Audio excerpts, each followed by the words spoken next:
Seigneur soit avec vous. Et avec votre esprit. Évangile de Jésus-Christ selon saint Matthieu. Gloire à toi, Seigneur. En ce temps-là, Jésus était entré dans le temple, et pendant qu'il enseignait, les grands prêtres et les anciens du peuple s'approchèrent de lui et demandèrent: « Par quelle autorité fais-tu cela? Et qui t'a donné cette autorité ?» Jésus leur répliqua: « À mon tour, je vais vous poser une question, une seule. Et si vous me répondez, je vous dirai moi aussi par quelle autorité je fais cela. Le baptême de Jean, d'où venait-il? Du ciel ou des hommes? » Ils faisaient en eux-mêmes ce raisonnement. Si nous disons du ciel, il va nous dire: pourquoi donc n'avez-vous pas cru à sa parole? Si nous disons des hommes, nous devons redouter la foule, car tous tiennent Jean pour un prophète. Ils répondirent donc à Jésus: nous ne savons pas. Il leur dit à son tour: moi aussi, je ne vous dis pas non plus par quelle autorité je fais cela.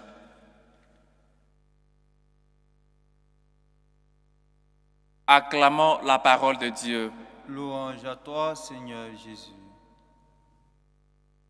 Chers frères et sœurs, l'autorité de Dieu, l'autorité de Jésus est mise ici comme une question. Comme toujours, cette question venait chaque instant qu'il faisait des miracles. Et parfois même les pharisiens disaient: cet enseignement est nouveau, il enseigne avec autorité, il n'enseigne pas comme les autres. Et parfois quand il faisait des guérisons, les gens disaient: une force sortait de lui. D'où venait-il cette force? D'où Jésus a cette force? D'où lui vient-il ce pouvoir, cette autorité qu'il a? Et même, parfois les gens ont douté de cette autorité. Ils ont voulu, ou ils ont dit que ça lui venait de Belzébuth, le roi, le chef des démons. Et Jésus leur dit: si le démon est en bataille contre lui-même, c'est que le règne de Dieu est tout proche. Voilà, Jésus, l'autorité qu'il a. Il a l'autorité sur les démons, sur les pouvoirs de ce monde. Il a celui qui peut tout. Il a cette autorité-là.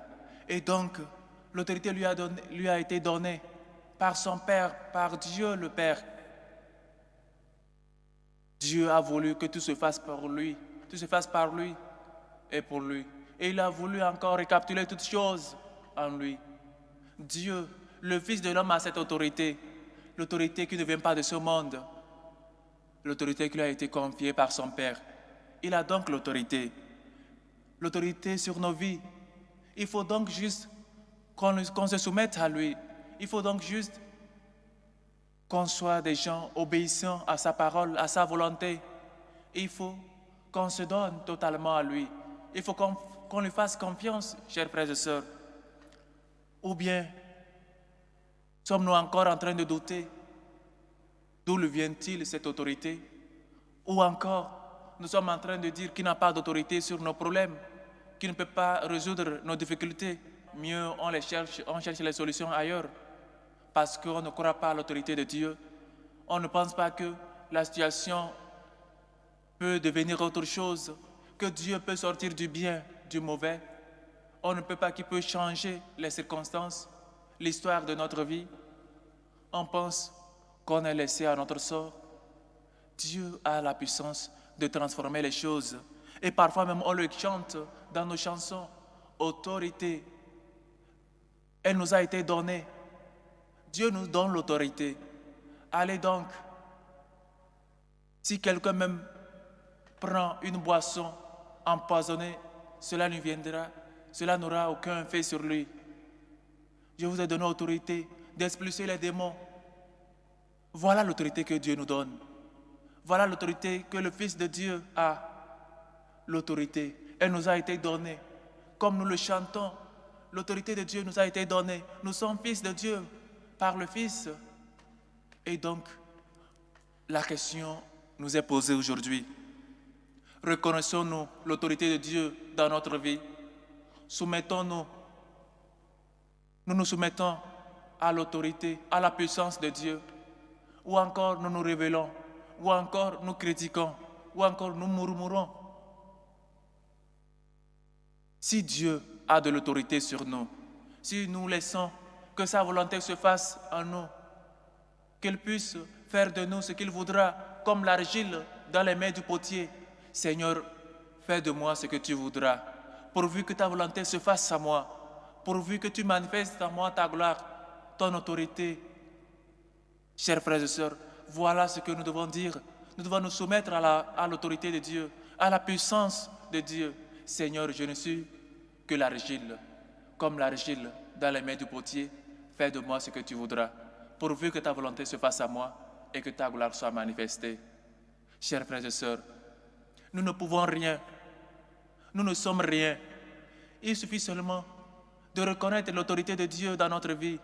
Il suffit de lui donner les commandes de notre vie afin qu'il puisse nous guider, afin qu'il puisse nous orienter. Il vient nous montrer le chemin. Nous qui sommes aveuglés par nos péchés, nous qui sommes handicapés par nos péchés, nous qui sommes emprisonnés par nos péchés, par nos manques de foi, par nos manques de reconnaissance de l'autorité de Dieu dans notre vie. Et parfois même, nous questionnons l'autorité de Dieu. Il est compréhensif.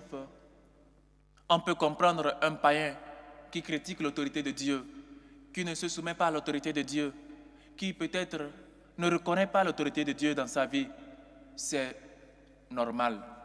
Mais un chrétien catholique, un chrétien qui doute de l'autorité de Dieu dans sa vie, qui doute de la puissance de Dieu, surtout quand il est malade, surtout quand il perd un familier très cher, il échoue à son bac, à son examen, il échoue peut-être, il n'avait pas le temps de préparer sa thèse, il n'a pas la moyenne qu'il a voulu avoir, qu'il désirait avoir, et donc il n'a pas cette confiance totale dans le Seigneur. Il pense que c'est Dieu peut-être la cause quand on échoue parfois aux examens. Et les parents aussi, peut-être ils disent, quand peut-être à l'approche des examens, on ne va plus à l'église parce qu'on cherche des moments pour étudier. On pense que c'est Dieu qui nous quitte le temps. On pense que c'est l'église qui nous arrache le plus précieux que nous avons, qui est le temps. C'est parce qu'on ne reconnaît pas l'autorité de Dieu dans notre vie. L'autorité de Dieu, il faut surtout la reconnaître et se dire, lui donner, Seigneur, me voici. Je viens faire ta volonté. Me voici, que ta volonté puisse se faire dans ma vie. Me voici, envoie-moi. Comme l'a dit le prophète, qui donc va nous envoyer? Qui donc allons-nous envoyer? Qui ira de notre part? Me voici, Seigneur, je viens faire ta volonté. Comme aussi Samuel, quand le Seigneur voulait l'envoyer, Samuel, avec Élie, il a su répondre, parle Seigneur, que ton serviteur écoute. Nous devons écouter l'autorité de Dieu. Nous devons écouter la volonté de Dieu dans notre vie. Parce que ce n'est pas une volonté qui nous amène au désespoir. Ce n'est pas une volonté qui va finir avec nous. Dieu ne veut pas la mort du pécheur. Il veut qu'il se convertisse. Il veut qu'il rentre dans le royaume des cieux. Chers frères et sœurs, questionner parfois l'autorité de Dieu pour un païen, je répète, on peut comprendre parce qu'il ne croit pas.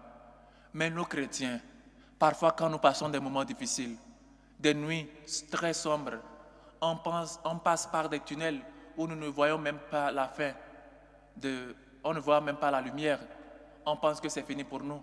Et on commence par questionner l'autorité de Dieu. On commence par douter de la puissance de Dieu, de l'autorité de Dieu dans notre vie. Et on pense trouver les solutions ailleurs. Chers frères et sœurs,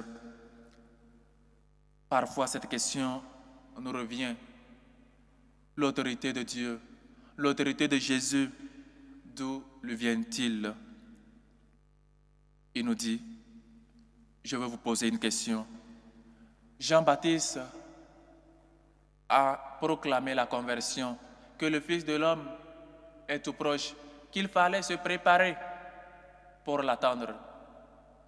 Il est donc prophète. L'autorité, d'où le venait-il? Si l'autorité de Jean lui venait de Dieu, alors il faut que nous nous convertissions. Il faut que nous puissions donner des fruits de la conversion. Il faut que nous puissions vivre comme tels, des chrétiens, et donc reconnaître Dieu, la puissance de Dieu dans notre vie, comme une fois le Seigneur envoie vers nous des prophètes. Et parfois on doute de l'autorité de ces prophètes-là, de l'autorité peut-être du prêtre de ta paroisse, qui peut-être te dit autre chose. Et parfois, comme je le dis souvent, nous choisissons les dimanches où aller à la messe, parce que c'est le curé qui célèbre, parce que c'est le vicaire. Et donc, au lieu d'aller à l'église parce qu'on va rencontrer Dieu, on pense qu'on va rencontrer le prêtre, le vicaire, le curé. Et donc, comme sa tête ne nous plaît pas, on préfère ne pas aller. Chers frères et sœurs, c'est pour Dieu que nous faisons les choses. Nous allons à l'église pour rencontrer Dieu. Il faut qu'on reconnaisse la puissance de Dieu, qu'on reconnaisse la voix de Dieu qui nous est dite par nos prophètes, par des gens là qui nous annoncent la bonne nouvelle de Dieu. Chers frères et sœurs, chers frères, chères sœurs, reconnais-tu l'autorité de Dieu dans ta vie? Tu te laisses pour que la volonté de Dieu puisse agir dans ta vie. Tu t'abandonnes dans la main de Dieu en reconnaissant son autorité, en lui laissant faire de toi ce qu'il voudra, comme l'argile dans les mains du potier, qu'il puisse te donner la figure, qu'il puisse te donner l'image qu'il voudra, où tu te révèles, où tu questionnes son autorité. On est au 3e semaine de l'Avent. Demandons-nous si nous sommes prêts pour recevoir Dieu dans notre vie, si nous acceptons ses volontés dans notre vie et surtout si nous admettons qu'il puisse avoir de l'autorité dans notre vie. Que sa miséricorde nous réconforte. Loué soit Jésus-Christ. À jamais.